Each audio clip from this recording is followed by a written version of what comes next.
Class is now starting. All attendees are in listen-only mode. Good afternoon. My name is Sue Cannonberg. I'm on staff here at the Wisconsin Association of Perinatal Care. I'm the Quality Improvement Project Manager, and I welcome you to the WISPIC Data Collection and Reports webinar for the NAS-NOWS initiative. Thank you for taking time out of your busy schedule to learn more about our project in this webinar this afternoon.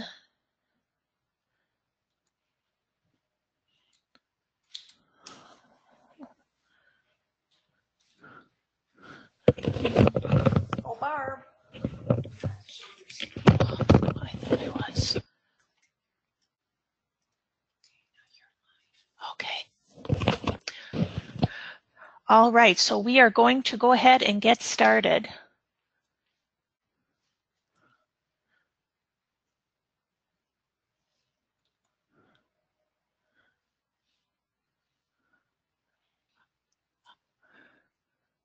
Okay, I apologize as I am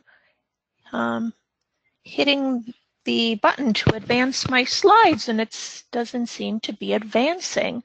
So if you will just hold on a minute for technical difficulties.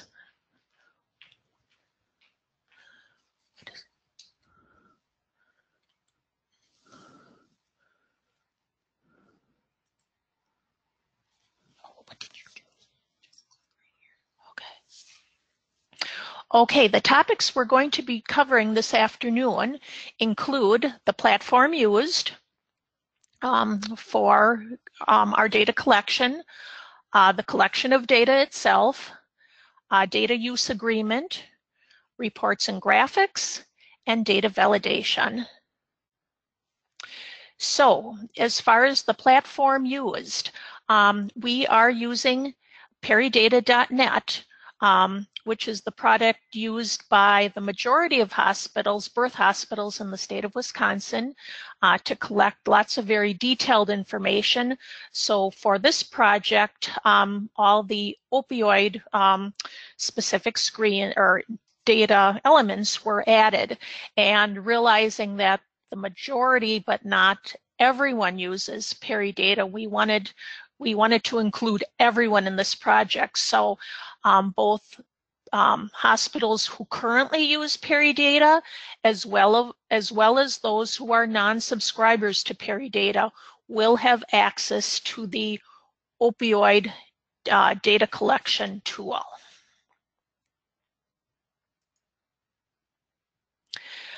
Now, related to data collection, we're going to talk about data elements, the collection form on the WISPIC website, the opioid data screen in peridata, submission of data, the amount of time to collect data, and so moving on. As far as navigating to the data collection form on the internet,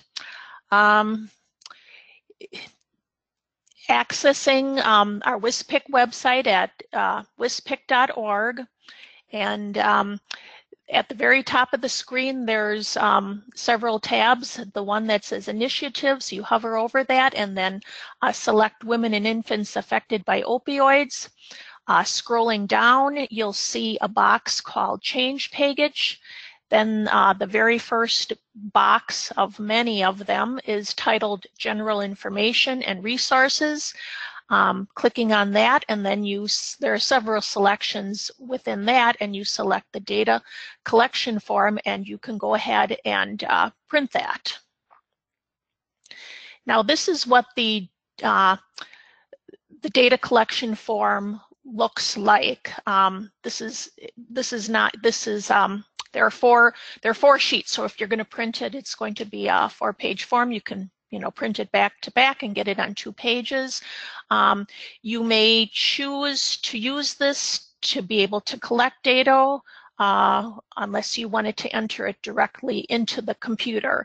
But as far as data elements included, things like the mother's medical record number, her date of birth, her race, her disposition from the hospital, and then some more detailed information, the date of her first prenatal visit, the number of prenatal visits, the principal source of payment.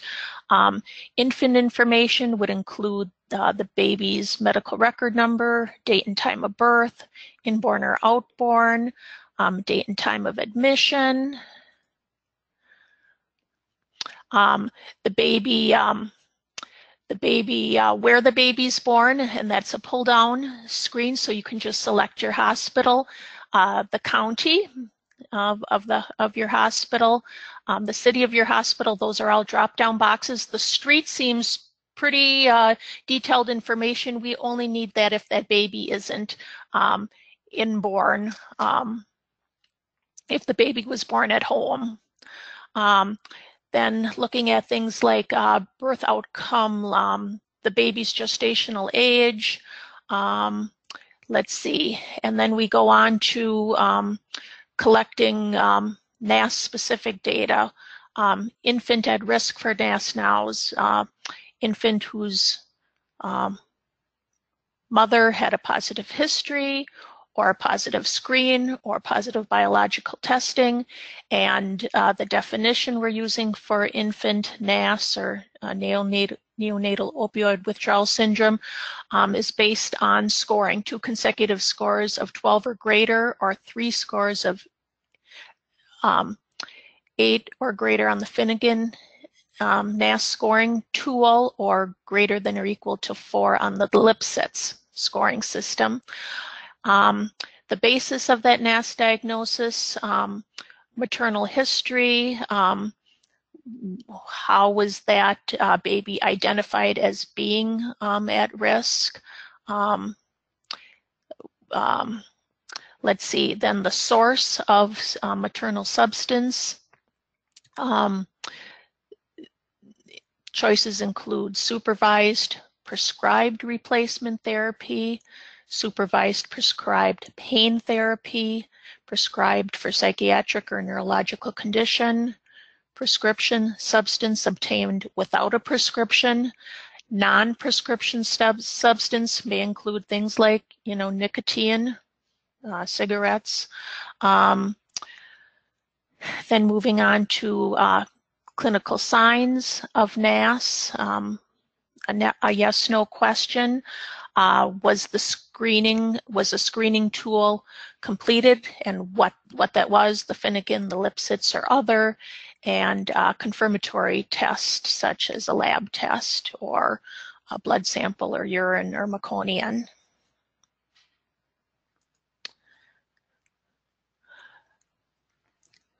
Then we want information about treatment, and treatment being defined as behavioral or environmental, so that non-pharmacologic support, and information on feeding. And then we're looking for the date and the time that started, and the level of care when that non-pharmacological support was initiated. And then as far as pharmacological support, did the baby receive that, and the date and time that it started and it ended, and the duration is a calculated field, and then what medications were used for that pharmacological treatment, and the level of care when the baby was receiving medications.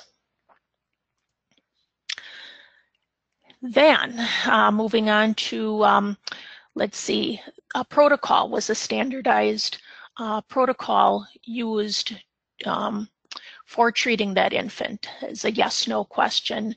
And if not, the reason why not. There was desire to capture iatrogenic signs or NAS diagnosis.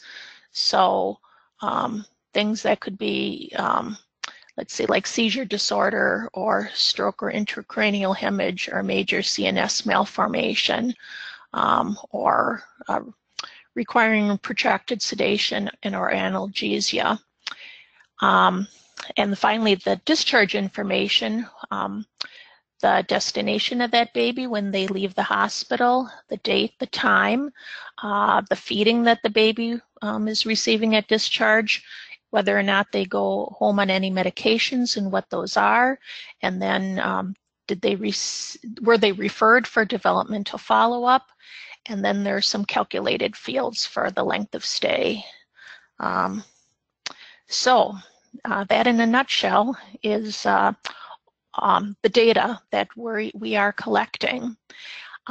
So I am going to pass the presentation over to Madison Fueling from Ancilla Partners, who is going to explain Peridata, what the computer screen looks like, and what that and how that works. Hi everyone, it's Madison. Thanks, Sue, for kicking it over to me for a minute. So it's my understanding that you guys are on this webinar right now just to get a glimpse of what this initiative is going to look like and sort of how we are going to collect the data, and then eventually a little bit later what the reports will look like, just to help you guys understand what this is all entailing. So Sue, I do see that you are still showing the PowerPoint, so I'm going to take over the presentation here for a minute. Oh, there it is. And I'm going to show you guys what the data entry screens look like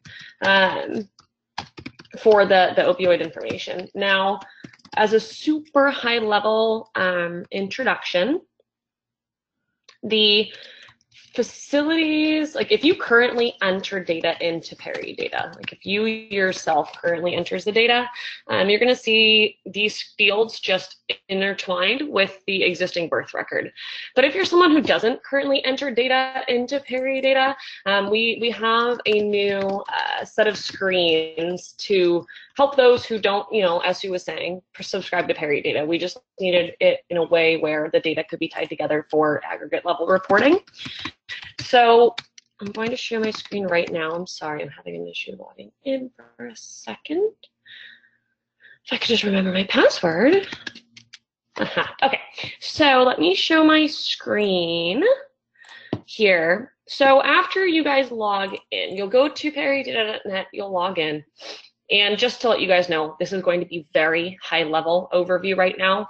It's my understanding that for those that choose to participate, we'll have another kickoff webinar in January where I'll go into detail in how you would actually enter in each field. So I just want to give a high level overview right now. So you'll go to Peridata and you'll have a very small shortened, minimized screen view.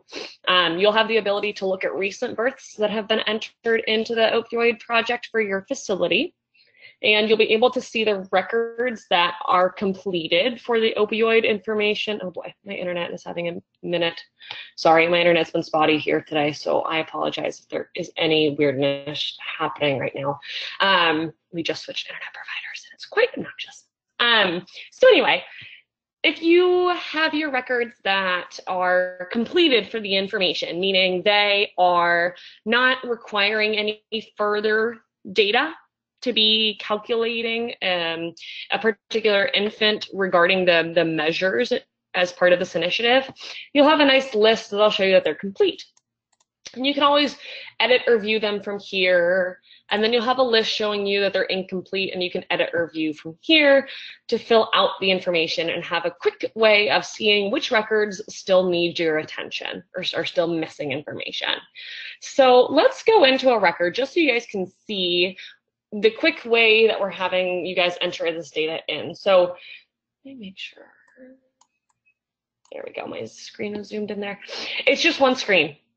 It looks like a lot of fields, but a lot of them are calculated. Some of them are pre-filled in for you. Depending on how you answer some fields, some will be,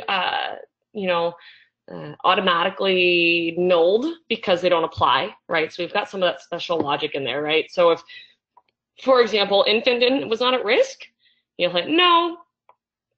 When you save, it'll, update a bunch of these screens so you don't have to enter the data anymore in them because they wouldn't be applicable. So we capture high-level information about mother, infant, current pregnancy, just for prenatal visits and source of payment, birth outcome, and then a bunch of information surrounding the actual treatment of NAS or NOWS. And then just to capture those infants that fall into this subcategory, we've got some iatrogenic fields as well, just so that there isn't any confounding information in the results for this pilot or this initiative. Then we capture info around the infant discharge. And that's really it. At any time while you're entering in data, you can save and it'll stay on the screen, or you can save and close. Wow, the internet is so slow. So there you go. That's really all you need to do in this system for this initiative. And then, you know, it's nice, concise, very specific number of fields. You're very focused in what you're doing when you're in this system. Madison, I've got a quick question for you. This is Sue. As far as any question about exactly what the definition is for a particular data element, is there the ability to hover over that field and actually look at what, you know, what you really want to get at within a that's a really good question. So what you do is you just hover over the name of the field a little. Every browser behaves differently. So I'm working on an Apple computer and I'm working in Chrome. But either way, it's either going to be a hover over the field or it's going to be a hover and click. And then when you click, it'll pop out the definition of that particular field right on the screen for you. So if you don't know exactly what that question is referring to, especially as you're learning the process, you can always either hover and click on the field name and the definition will show up. Thank you very much. You're welcome. And as I said, for those of you that are familiar and currently do enter the data into PeriData, these fields are all the new ones, and they've been added to the abnormal conditions of the newborn screen in the birth record itself. Once you answer the question, infant at risk, if you say yes, it pops out all these fields, but you don't see them unless that infant is marked as being at risk.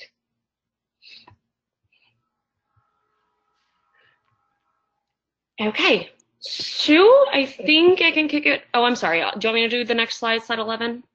Sure. All Go right. Ahead. So I'm going to kick it back to you to be the presenter. Okay. So you can go to slide 11 and I'll just talk about it real quick because I don't have the PowerPoint up in front of me. So slide 11, just for those of you on the phone, is talking about sort of the submission of data. And unlike some other registries you might participate in or quality initiatives you might participate in with your facilities, once you enter the data into this data collection tool, you don't have to do another step. Once you put in all the information for the infant and the mother, and you know, the infant's gone home and you've put in the discharge date, or the infant, you know, leaves your facility and you put in the discharge date, you're pretty much done. And then I'll get to how you can look at your data on the reports in a couple of slides, but there is no additional quote unquote submission step. Yeah, I really like that part of it. I think that really makes it nice and easy. So thank you. Hey, Sue, I can't see your screen yet. I don't know if you're casting. Oh, okay. You know what, and I can see it, but yeah, a lot of good that does. I apologize. This GoToWebinar is a newer technology for me, and I am having trouble with it today. So please be patient and just hold on one more minute for technical difficulties. So if you need, I found the PowerPoint and pulled it up a second ago. I can cast my screen and you can talk through if that's easier for you. Okay, that would be great. Thank you. Okay, so all of you guys, can you see slide 11? If you do a show of hands, then I'll know that we're all good here. Awesome. Okay. Okay. So go ahead, Sue. So let's see. So the next slide. All right. It's okay. Time. Are you seeing that? Okay. Yes. Okay. So the time to collect data. Let's see. I'm sure that's something you're all concerned about because everyone's day is very busy, and it looks like a lot of data elements, although I think once we really tried to make it what was most pertinent and valuable. And although it may look like a lot, I think that you'll find that as you begin collecting the data, it really doesn't take a lot of time. But to get some input, we've had six hospitals testing data entry, use of Peri data. And Stacy, are you on the line, on the call? Let's see. Maybe not, because, okay, Stacy is one of the pilot hospital users from Frederick West Bend Community Hospital, St. Joseph's Community Hospital in West Bend. And I was talking to Stacy just yesterday and asking her, and she said, well, she's been using Peri data for a number of years, so she's very comfortable with it. Oh, okay, Stacy. Okay. Stacy, I understand you're on the line, and Barb is going to unmute you, and we'd love to hear your input as far as using Peri data to collect the opioid data. So go ahead, Stacy. Hi, it's Stacy. I am collecting data as one of the pilot hospitals, and it does not take very long to do this. Part of our process is I know about these patients as soon as we do the screen when they walk in the door. So they're on my radar as soon as admission. And that way it allows me to start looking at them throughout their hospital stay. That way I can start tracking data right away. And then it doesn't seem as cumbersome. I get to know the patients because I go in and talk to them throughout their stay. The nurses come and talk to me and give me data as throughout their stay as well, and express any concerns that are going on during their stay. Interaction with any of the nursery nurses that come in contact with this patient. If the patient's admitted to our special care nursery for pharmacological needs, then also interaction with the provider who is admitting that baby and treating that baby as well. Those interactions can be documented as well. What kind of other questions do you have? Yeah, are there questions from anyone else?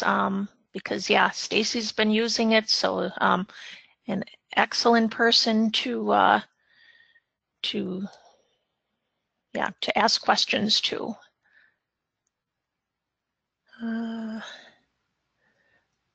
I'll be on the phone the rest of the time if anyone has questions. And people can either use the raised hand icon or could even chat into the question box. So we will move on to slide number 13, and this talks about a data use agreement. Now the purpose. So we have a raised hand. Oh, okay. Carla? Carla, go ahead and ask your question. Carla has to unmute herself.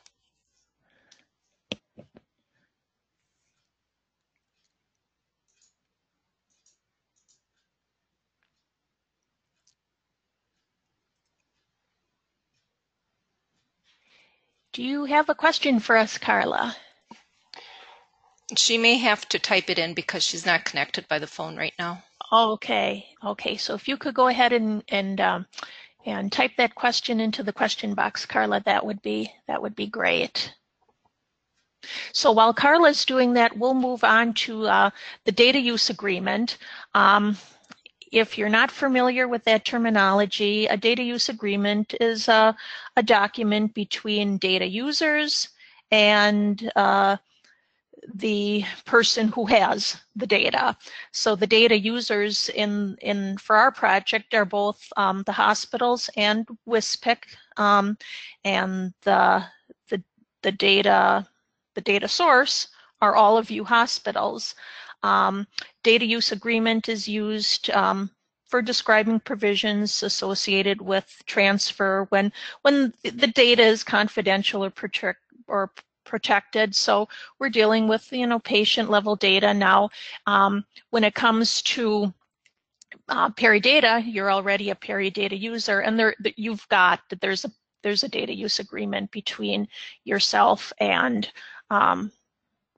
Peridata.net or Ancilla partners.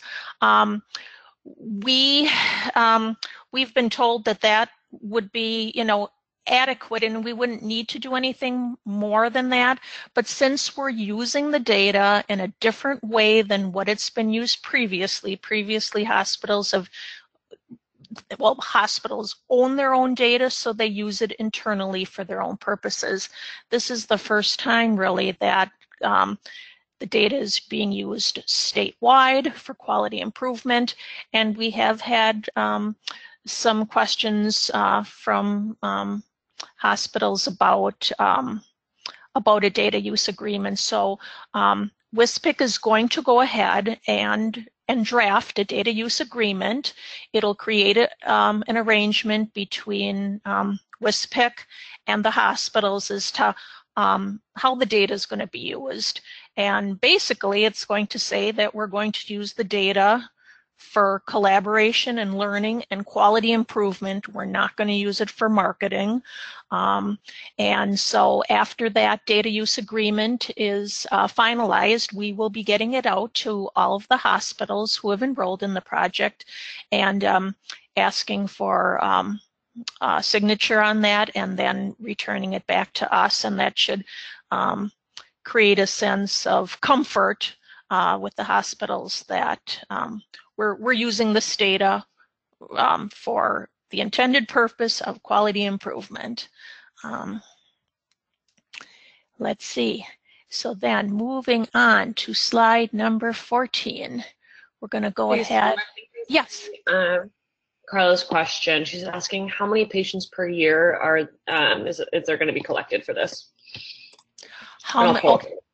Okay, how many patients per year? Well, hospitals, you know what, we want hospitals to participate at the level that they're able to. So ideally, we'd like you to be entering all of your babies who are at risk for NASNOWs and who receive treatment for NASNOWs. Now, if you find that to be too cumbersome, we would still encourage you to participate in this project and do a sample of your patients.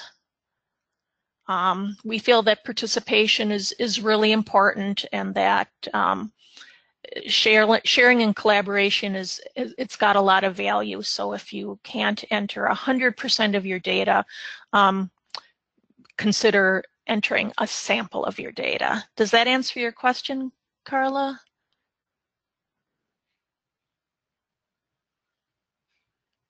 I hope so. If not, if you could chat something in again. And we are going to move on to the next slide, addresses data reports and graphics. And that is something that I'm going to turn the presentation over again to Madison to tell us about data reports and graphics. Okay, absolutely. Carla, I see your question for Stacy. I think that we can connect you and Stacy after the call, or if we have time for questions at the end. I definitely want to get to your question, but I also want to make sure that we've got enough time to get through the material we have, and it looks like it's a little bit more involved. So if you don't mind, we'll just connect you to at the end of this, or if we have time for questions, we'll certainly go over it. Okay, so for those of you, for the reports, I'm going to slide this over just to let you guys know right now. What I'm about to show you was just a draft of the reports that we have right now for the opioid facility. or for our like test opioid facility, and I'm realizing that I opened the wrong one. Give me 1 second, I'm sorry. Sue, do you want to talk a little bit about just the difference between the summary and the detail reports while I pull those up? Sure. So what we have for this opioid project is both a detailed report, which looks specifically at the individual cases of data, patient records that you've entered, and what's complete and what's incomplete, so that you can use that as a tool for going back and having that data all there. That is one of the reports, and then the other one would be a summary report, and that would each hospital would have their own summary report, and it would look at let's see, there are seven measures, including, like the number of infants at risk for NAS/NOWs, and what was their average length of stay, and what was their total length of stay, incorporating both non-pharmacologic and pharmacologic treatment, and then how many days of pharmacologic treatment they received. So things like that. So each hospital would have their own summary report, and then in addition be able to compare that to an aggregate statewide report. So I think Madison looks like about ready to show you. I'm guessing that this is the summary report. Am I correct, Yes. Madison? Yeah. Yes, thank you, Sue, for the overview. So yes, as Sue was just saying, there's 2 reports that will be presented or available to those that are participating in this initiative. Now, like I said, these are in beta mode. We are still developing them, but just to give you a glimpse of what you'll be able to see and the type of information that will be available, there are a specific set of measures that this initiative is looking to collect summary level for. Those being, can we get a breakdown of where the level of care is being provided at the initiation of behavioral treatment, the level of care at initiation of pharmacological treatment, whether they're, level 1s, 2s, 3s, or 4s. As an example, another example is just what is the number of infants that are diagnosed with NAS/NOWs. And then, what are the ones with identified risk? What's that percent? What's that rate? Obviously, you're probably not going to have 100%. This is all just test data. What's the length of hospitalization for those patients on average, and what's the median? So those are some of the things that this initiative will look at. And so this is the summary report. Excuse me. This is the summary report. It gives just high level, high count, summary, aggregate for your particular facility information. The other report that we have is the detail report. And once I open that, the detail report, as Sue was saying, is truly just meant to be, it's going to look a little messy at first. Let me talk you through it. It's just meant to be a report identifying every single patient, where they were born. So let's say you have outborn patients. This will keep track of where that particular patient was born as according to how you entered the data in there. So if they got transferred to your facility, we have a way of tracking that, right? So birthplace facility versus entry facility. All these records were entered that patient received care at the opioid hospital, but that infant was maybe born somewhere else, right? And then we have a really nifty way of calling out which baby is being counted in the numerator, denominator, or in one of the counts on the summary report. So that's what these green highlights are referring to. Like, yes, this patient was in the numerator for percent of infants with identified risk. So it's a sanity check to say, okay, if my summary report is telling me that I have 5 out of my 11 patients marked as at risk, which ones are those? And I have a quick way of going through and seeing which ones those are. Because as we move to the right, you'll see every single row is a patient. And every single field that's entered in the opioid data entry tracker screen, you can get in a CSV file so that you can do your own reports if you need to. You can build your own pivot tables, you can build your own analyses, you can dump this into a report generator if your facility is really choosing to look at this data in a different way than the initiative is getting after. So going back to the data sharing agreement for a minute, just so no one is confused, no one at WSPIC will have access to this level of data, this level of detail. Only you at your facilities will, because this is obviously all protected health information. So we want to be very clear about that. But you at your facility, you'll have access to all of these data elements for which you entered the data for those given patients. Race takes up a lot of fields, so don't be alarmed. There's really not that many fields. A lot of those is just around their, mother race. But, then we get into time of birth, if they were inborn or outborn, et cetera, if they were diagnosed with NAS and NOWS, maternal history, et cetera. So as you can see, lots of detail. And again, that correlates to the summary report. The summary report's your high-level snapshot. Where am I at? How am I doing? What's my facility doing right now? Sue, is there anything you wanted me to add into this? No. Thank you.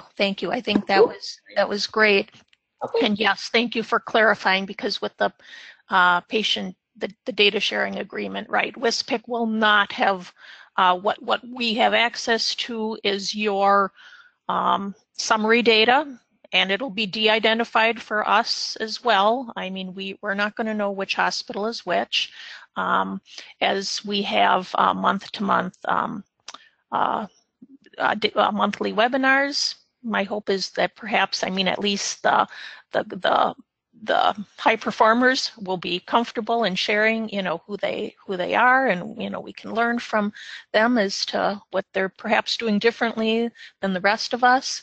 And then I think that the CSV file and the detail and being able to create your own reports is a really nice feature, because as you saw very briefly in that summary report, we're not getting down to the level of detail of all the data elements that are being collected, so that if you're wondering, okay, my rate of NAS, my length of stay seems, a lot higher than everybody else's. Maybe what are more of my babies receiving pharmacologic treatment? That maybe, the severity of NAS was that, so that was needed. So to be able to glean more detail, I think that is a really nice feature. Okay, and then the last bullet point on this slide is graphics. So the graphics are being built and will also be a tool available to you, so that summary report data will translate into graphic representations, and you'll be able to select the time frame to include.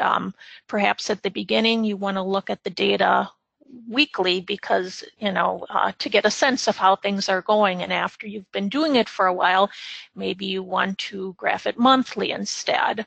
And there will be both run charts and control charts. So let's see, moving on to the next slide.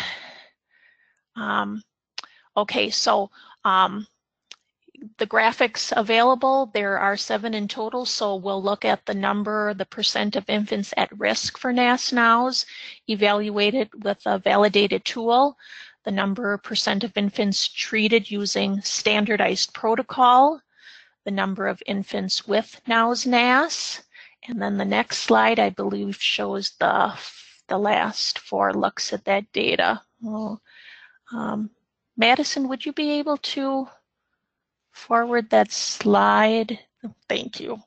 The number of infants transported for a higher level of care, the duration of treatment, and that includes pharmacologic and non-pharmacologic, and then The next one looks specifically at the duration of pharmacologic treatment, and finally the length of hospitalization. So those 7 looks of graphics will be available. And then moving on to slide number 17.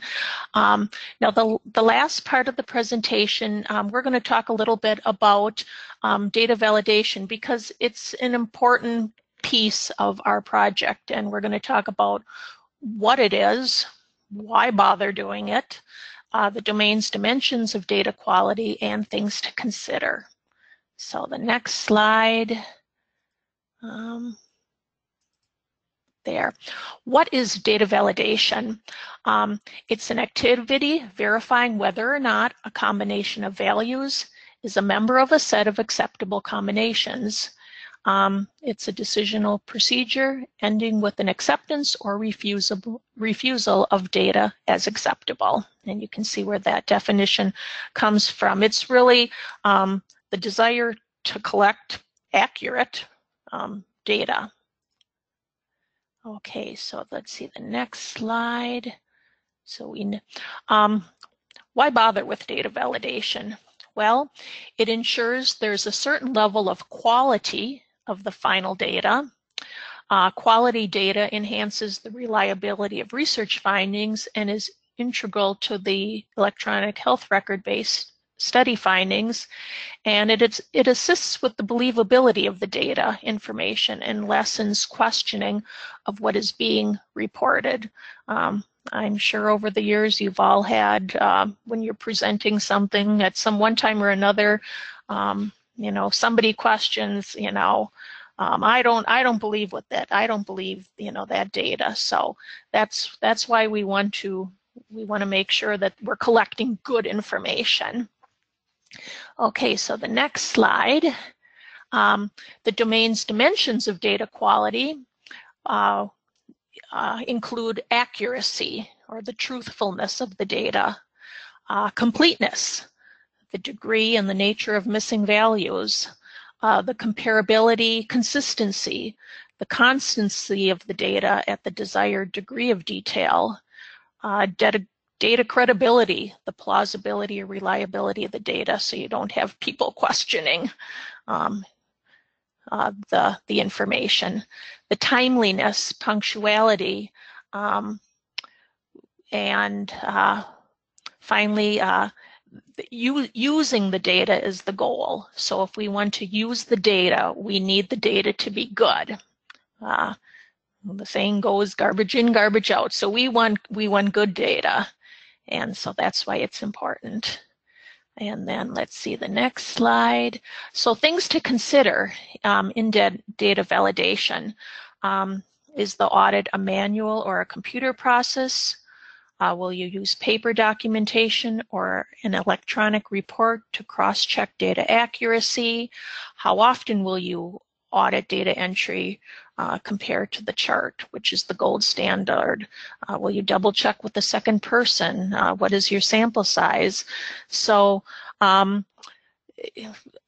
yeah, so in collecting of the opioid data, you probably, if you've enrolled in the project, you've probably identified who your data contact is. So and that may be the person who actually enters it into Peridata. I'm not sure, but you want to start considering, are you going to have one person collect all of the data, or are you going to have more than one person collect it? What would be the easiest way to do that? Would it work to have the print out, the paper form, and perhaps have that near the baby or the baby's charts, so the data can be captured actually as the baby goes through their hospitalization? Perhaps that would be the, an easy way of collecting it. Of course, that probably would involve many caregivers, everyone who takes care of babies. So data validation, I mean, we're not requiring that you do any of this, but I think it's really important to think about these things so that the data that you're collecting is good and accurate and valuable. So when we begin looking at it, yeah, it actually it shows what we thought we were collecting. Let's see. So I am moving on to the next slide. Let's see. Oh, where is our next slide? Come on. I'm sorry, is it delayed? I'm on things to consider. Are you validation? Do you see that? Oh, okay. Let's see. Okay. Yes. Okay. So things to consider in data validation. How will you prevent missing data and reduce the possibility of errors? Confirm a common understanding of the definitions by the data abstractors. And two of the things that, as I went through the data collection form, the definition of NAS, that it's actually the definition we're using for this opioid project is based upon scoring. And then also the level of care at initiation of treatment, and that initiation of treatment is defined as non-pharmacologic treatment, hoping that non-pharmacologic treatment is initiated early. So that's what that level of care definition is looking at. Measuring the degree of data entry failure, data fallout, outliers, and analyzing feedback from stakeholders. So if you've got people questioning the data, yeah, that you're going back and using those, the detailed report will be an excellent way, I think, to easily go back and analyze the data, your information that's been entered. So let's see the next slide. So we've come to the end of the webinar presentation for today. I wanted to let you know about upcoming webinars. So they're always held from 12 noon until 1 p.m. This is our third one, and we still have 3 more coming up. We're going to skip next week for the week of Thanksgiving, but that following Tuesday, November 27th, there's going to be a webinar addressing the change package and all the materials that are available. Then on December 6th, we've got a webinar addressing Eat, Sleep, and Console, which is a newer non-pharmacologic treatment modality. And our next webinar would be on the 12th of December, addressing the learning collaborative sessions, the schedule and the format. Now, all of these you can register on our WISPIC website. If you have any questions as to how to register, let me know. If you've missed any of these webinars, you or anyone else can access the recorded webinars, can access the slides also on that wispic.org website. So we're having these because we know that there's a lot involved in the project, and that we're hoping when we have our kickoff meeting on January 9th that hospitals really have a good understanding of the major parts and pieces of this project. So if you've missed some of them, you can always go back at your convenience and check out those webinars. So the next slide, I think we're going to open it up to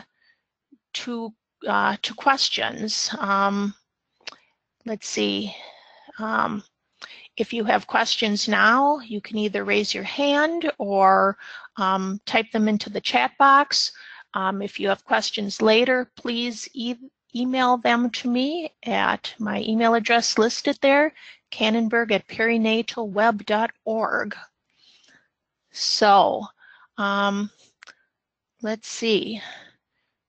Does anyone have any questions?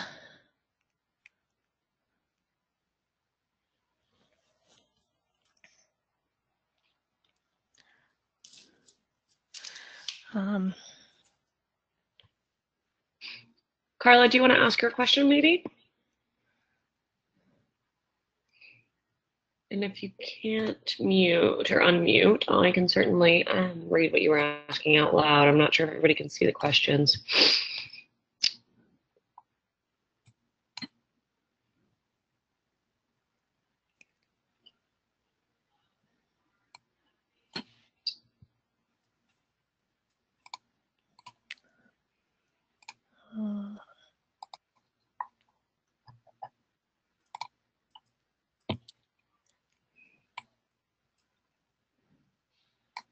Here's the questions. Can you guys all see that?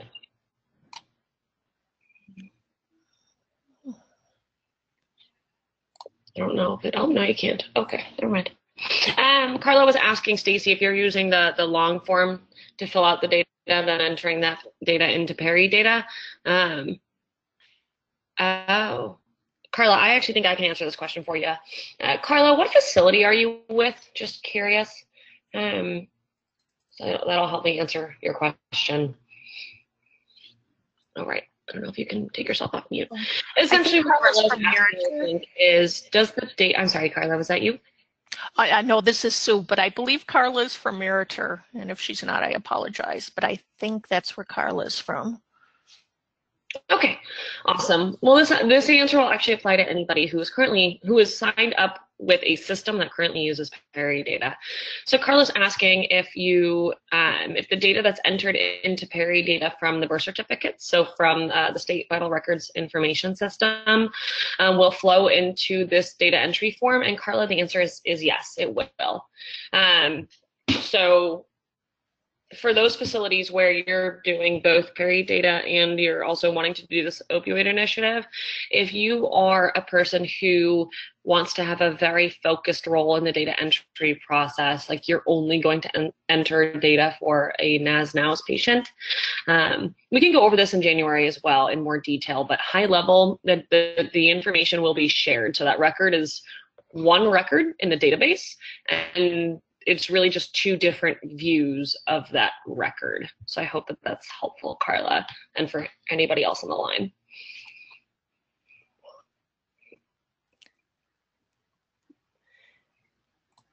Thanks much, Madison. Are there any other questions?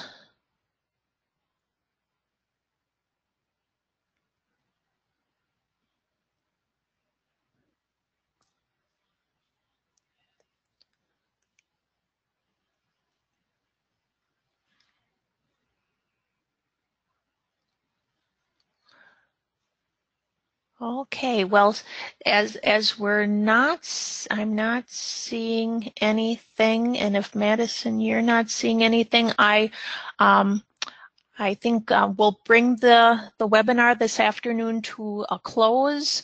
Thank you very much for taking time out of your busy schedule to attend and learn more about the data collection and reports and graphics.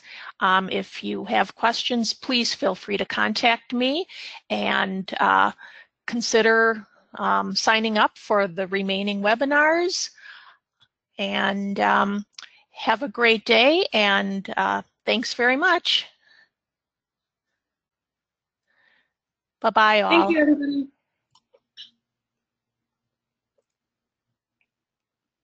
Thank you, Madison. Absolutely. Absolutely. I very much appreciate it. Mm-hmm. Have a great day. Very good things. Yeah. All right. Bye. All right. Bye-bye.